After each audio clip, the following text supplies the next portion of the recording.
The reworked version of Oregon is now pretty much a year old, so by now you'd expect that the meta would be clearly defined.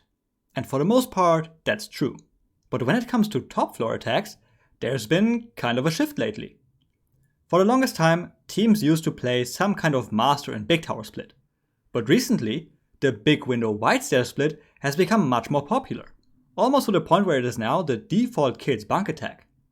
So in this video, I want to explain what this attack is all about, and also what kind of further developments we might expect in the future. First, let's talk about the general idea. What are we trying to do here? As always, we think about this in stages.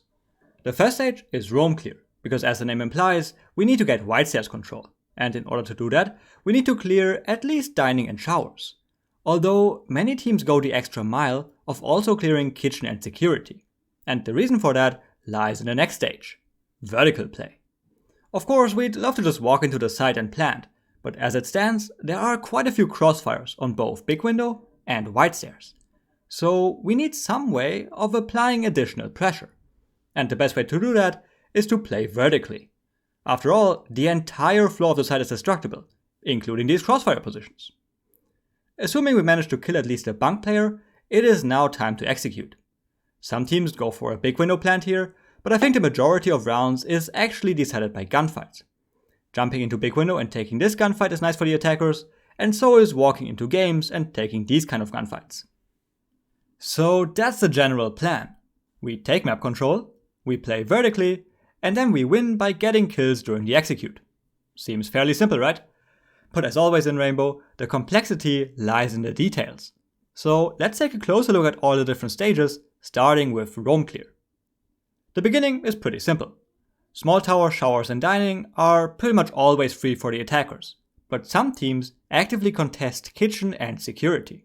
Initially, it seems like a defender in kitchen would be in a pretty bad spot. After all, he can be pressured from 4 different directions: dining, big tower, meeting and security.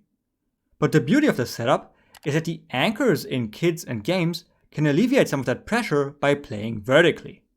They can have kids hedge open to help against dining, they can have holes above big tower hallway, and they can have holes above the entrance to security. So, as you can see, the roamers in kitchen and security aren't really left alone at all, and with a setup like this, they can waste quite a lot of time. That being said, they probably won't be able to win the round with their kitchen roam. Attackers can easily breach the dining wall, and playing the vertical angles is not entirely risk-free, mainly because of potential nades from below.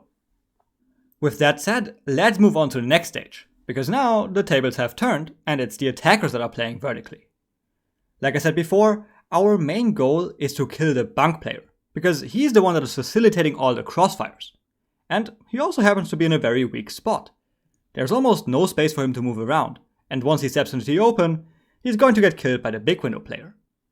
So this guy is pretty much always a free kill from below, and you don't even need bug to do it. In fact, that kill is so free, I'm wondering whether defenders should even play in that position to begin with. But okay, that's it for the mandatory vertical play. But there's also some optional vertical play. If you have bug in your lineup, you can think about also opening the floor in kids to put pressure on the smoke player. NIP, for example, like to do that a lot, and they've been quite successful with that. But even if you don't have bug, nades might be able to do the trick too. Look at this oxygen attack. First, they open up the wall between big window and kids, and then they combine nades both from outside big window and up through the kids hedge in order to force smoke to move and to eventually kill him. And I think this kind of vertical play is a pretty big factor of why this attack is so strong. You are pretty much guaranteed at least one kill on the bunk player, and then you have a very realistic chance of getting another one through all kinds of nades. Pino, for example, always throws this nade, which basically nets him a kill every time he does it. In general, it's extremely common for the attackers to end up in a man advantage situation before it even comes to the execute. Speaking of which, let's talk about the third stage. How do we execute from here? At this point in time, we have 2 players outside big window, we have one on top wide stairs with another one a bit further back, and our last player is a bit of a wild card. Maybe it's a bug in kitchen who is trying to fish for another kill. In terms of defender positioning, we have already killed the bunk player, so most of the time the remaining defenders are in kids, games, and somewhere between games and lower attic. The last player can often be found looking for a flank on freezer stairs, but I guess it's also possible for him to be in trophy or lower attic. Looking at the situation, it doesn't exactly scream that it's attacker-sided, but it actually very much is. The most important thing to realize here is that the defenders can't stop the attackers from jumping into big window. Usually they might be able to play here or here, but because of the attacker on white stairs, that's just not a thing. And once the attackers do jump into big window, things just kind of fall apart for the defenders. If the holes between bunk and kids are big enough, then jumping into bunk means that defenders can't play the bomb angle anymore, which then creates space for the white stairs player to push in. Or, if the holes aren't big enough, it creates space for the big window players to push into bunk. Either way, most of the resulting gunfights favor the attackers. And if you combine it with the fact that attackers are in a man advantage situation anyways, you get the recipe for a pretty nice execute. However, you can also take it a bit slower and go for a plant right next to the kids reinforcement. Just be aware that this exposes you to the smoke glitch, for example. And in my opinion, it's actually the riskier version of the execute. Alright, that about covers the current state of big window white stairs takes. You take ground floor control, you play vertically, and you execute. However, I think the meta surrounding this attack is very much still in development. So now I want to talk about potential adaptations of both attack and defense that we might be seeing in the future. First of all, we are probably going to see way more teams contesting kitchen and security. At the moment, it's about half-half, but some of the teams that are playing kitchen are also fine with giving it up fairly early. And I think that's definitely going to change, because as you might have noticed, the defenders don't really have a lot of alternatives. Obviously, you can't really contest small tower showers or dining, right? And once you've lost kitchen, there also isn't that much you can do to counter the bottom of vertical play. Maybe flanking or retaking could be interesting, similar to how some teams do it against coastline hookah takes. But I feel like in this situation, flanking isn't that great, because you would have to walk up these long hallways, and they don't really cover your approach. One thing that can actually be good though, is some kind of impact retake from meeting. You allow the attackers to get control of kitchen, and then once they start bucking the floor, you impact the meeting walls and try to get a kill. But I'm not sure about the consistency of that play. I think the only real way of putting up some kind of resistance is to actively contest kitchen and security, with 1 or 2 players below and the rest above. That's a pretty nice and compact setup, with which we should at least be able to trade down evenly. And that is really all we need, because most 1-for-1 trades are beneficial for the defenders, since every kill means that there are less nades and explosives to worry about for later on. On the topic of contesting kitchen and security, Mirage actually showed something very interesting here. Instead of playing in kitchen, they had mute bunker down in security with all 3 walls reinforced. So that does of course allow the attackers to get kitchen control and to play vertically. But the point of the setup is that mute has an angle on big window, which prevents attackers from jumping in. And like I said before, being able to jump into big window is what makes this attack so strong. So I think that's kind of a cool idea. The only problem I see is that in the late game, once white stairs control is lost, mute is kind of on his own, and he has to split his attention between holding the big window angle and holding security door, which means that there are going to be a few gaps. If I had to guess, this is probably not something that we're going to see a lot of. The next thing I want to talk about is actually kind of a no-brainer though.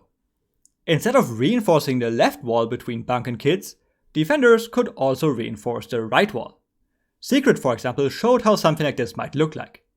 Once again, the main idea is to make it more difficult for the attackers to jump into big window. Here, Secret kind of go all in with the reinforced hatch, a shield and all 3 ADS, but I think this can also work without all of that utility. Because either way, the attackers are now forced to deal with the kids player. And sure, some teams are doing that anyways, but others, like Dark Zero for example, were happy to ignore kids even though they had Buck in their lineup. And even if the attackers managed to kill the kids player, it's still nice for the defenders because of the retake. That's why I think that switching up the reinforcement is something that we're going to see a lot of in the future. Interestingly, Having the reinforcement on the other side is actually already commonplace in LATAM. Pretty much every team plays their kit setup like that, which at the very least proves that this is a viable idea. So now we looked at a few ways to improve the position for the defenders. But I think there's also something that the attackers can do to get an even greater advantage. And that is breaching closet in the late game. One of the ways for the attackers to lose on this attack is if the game's player goes huge and just prevents the attackers from getting white stairs control. A lot of teams are kind of just not doing anything about that. Some teams are repelling on games window, which I quite like, but I think the best thing you can do is to have your hard breach rotate over to master in order to breach closet. This take doesn't really require a lot of map control, which is the same as saying that it's pretty fast. So time-wise, it is definitely possible to rotate over to master. And I also think that breaching closet is a great fit for the general idea of the strat. Again, the point of the execute here is to get kills. The attackers aren't really interested in planting. And by opening the closet wall, we eliminate the last few safe positions for the defenders, which, you guessed it, forces gunfights. I just think that by opening closet, you can apply an overwhelming amount of pressure. Though for the current meta, that might be a bit unnecessary and too fancy.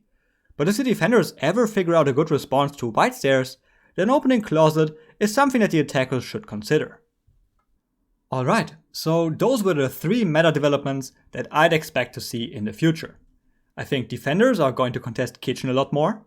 I think defenders are going to switch up the position of their kit's reinforcement, and I think the attackers should try to open closet. Overall, I think this attack is really interesting, and to me, it's always fascinating to see meta developments on a map that's been out for a year. Now, admittedly, the attack itself is not new. BDS, for example, have been playing it for a long time. But it is true that more and more teams are starting to pick it up, and all of those teams are playing slightly different versions of the attack. As for why that is happening right now, I have no idea. All I know is that it's a strong attack. It's fairly straightforward, in the sense that taking map control, for example, is pretty simple. But at the same time, it's not just a gunfight strat because of the vertical play. So, in a way, this strat is attractive to every team, regardless of their playstyle, and I think it will be a lot of fun to see how it will develop in the future. Alright, that's it for the video. I hope you enjoyed it, I hope you learned something new, and thanks for watching.